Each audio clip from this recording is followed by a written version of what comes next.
Ouija Board. My family was invited to a family friend's house.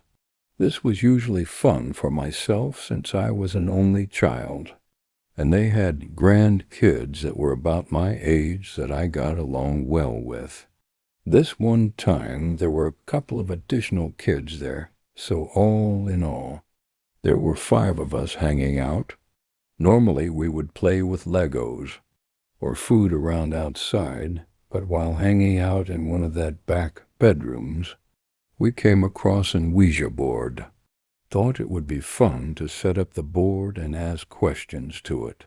I don't remember exactly how old I was, but I am guessing that I was about 10. Now, I had never played with one before, but had a general idea of how they worked. We put a hand on the planchette and asked some stupid questions like, who was going to be the richest, or who would get married first, and other trivial questions.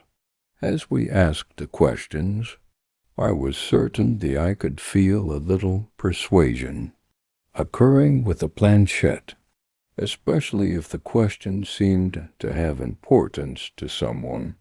But as we went around asking our stupid questions, it was my turn, and I thought I would kick it up a notch.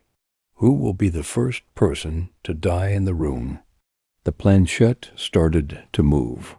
At TTE, and at this time it occurred to me that the random letters weren't so random. The planchette was spelling my last name out backwards.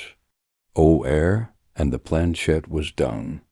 Most of the kids did not know my last name, and even if they did, how many of them would have been clever enough to have spelt my last name backwards?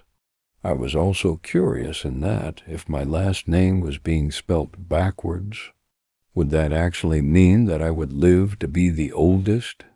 Now it has been 40+ years since that game, and I have lost contact with all of those kids, so there is no way of knowing if anything is really living up to that prediction, but it still is one of the strangest things I had experienced.